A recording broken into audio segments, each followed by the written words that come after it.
guys, Steve from v10 Customs here. Been one hell of an exciting day today. I'll make a quick video about it and share it with the world. So for the second time now in 2 years, I've had two cars die on the same day. Last year on Father's Day, the ZR1 here died. The ECM died right here in the garage where the car sits now. I was able to get that rebuilt and remanufactured through Mark Halbeck from ZR1 Specialist, and that car is not working. The other car that died last year was the 99 Trans Am, the red one that's in the barn. It has a random misfire going on with it. We've been troubleshooting that on and off throughout the year. It's been, we haven't made any videos on it though. It's just been a labor of love, we'll say that. So today, July 9th, I take my Viper to get inspected, and on the way back, I lose all power steering, and the car is about to overheat. I'm able to pull off the highway and get into a church parking lot, and turns out the plastic pulley on the steering pump broke. Unbeknownst to me, it's a very common problem with this car. If you do have a Viper, you want to get that replaced right away. It's not a matter of if, it's a matter of when it will break. I ordered a bullet pulley and a bullet mounting bracket for the pump, which is also notorious for cracking and causing the same mishap to happen. I still do have the serpentine belt. It's inside the driver's seat here, and we'll be doing a full video on how to replace the pulley and the bracket on the second gen Vipers coming up. So now, in the pro shop, you see the 99 Trans Am sitting over here on the charger. So we've done plugs, coils, wires, mass airflow, IAC, throttle position sensor, and O2 sensors on the car. All that's about left is the fuel pump, the fuel filter, and maybe a cam or crank sensor possibly, or maybe even knock sensors. But it only throws the notorious, I think it's a P503, the random misfire code every now and then. So that's going on. I'm not ready to throw the towel in yet and take it somewhere. We're gonna try a couple more things. I have the fuel filter on the shelf. I'm hoping maybe it's just clogged. We're gonna get to that shortly. But tonight, my wife took her purple Corvette out, and on the way home, it died on the New York State Thruway. It just cut out on her. She got in the left lane to go and put the foot down, and it just puttered out and died.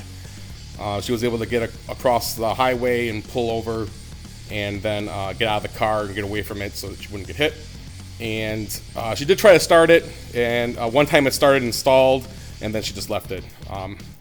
Once we got it back here, I just tried to start it. It turned over, and then I gave it a couple cranks and stopped. And I tried it again, and it fired right up. But as soon as my foot touched the gas, it started to putter. So maybe it might have a vacuum leak, or maybe the fuel pump's going. But we'll have to see. We'll have to do some testing for that. I have a lot of the tools needed to test this from when I was debugging the ZR1 issue I was talking about earlier. So that'll be fun. And of course, trying to get the car off the tow truck, the cable connecting to the control arm managed to splint the ground effect. How nice is that? So the company, I think, is going to take care of it though. I just have to take the ground effect off and give them a call in the morning and pull the dip off of it and send it out and get that repaired. So not such a big deal. In worst case, if I have to, maybe cousin Mike can come through with a fix. We'll see. So never a dull moment here at v10 Customs. All right, so we're inside the 89 Vet here. Let's see what happens if I try to start it again. All right, she started up. It's idling a little rough, very rough. I'm now gonna give it some gas. Yeah, that's not good. I was able to get some RPMs out before it started doing that, but it just sounds god awful. So we'll test for a vacuum leak like we did before when I first did the intake. Brian's got a Halloween fogger for Halloween to create smoke. We just pumped that through the intake, and we could see where it was leaking from. It was really convenient, actually, last time. And I have the spark plug tester, and we'll test the fuel pressures, see how that's going. So I'm glad it's not electrical. I'm glad everything's turning over and working. It looks like it's getting fuel, just maybe not getting enough of it. I know this car has a fresh fuel filter in it. We did it right when I bought the car about 2 years ago, so I don't think that's the issue either. But you never know. It could very well be that. we will see. So more to come. Now for the wild card in all this. We just dropped this car 2 inches in the front, 1 inch in the rear, new patrol arms all the way around, new suspension and steering. Tomorrow morning, I'm gonna attempt to drive it to the alignment shop and get this thing aligned. It's not near the house. It's probably a 15 to 20 mile drive to get there on the highway and not. I'm gonna leave really early in the morning, go really slow. Hopefully I can get it there in one piece and it doesn't break down and I have another broken car.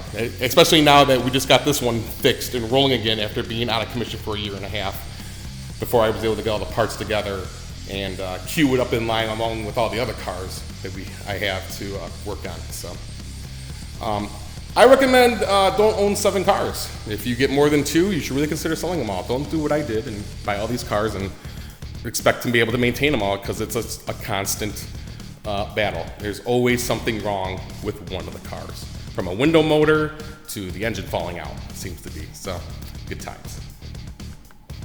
Well, it's been a fun and exciting day here. So I hope I have better luck tomorrow with that black Trans Am and all goes well. So I hope you enjoyed this video. Please remember to like it and subscribe to the channel and check back for updates. We'll see you next time. Take care, guys.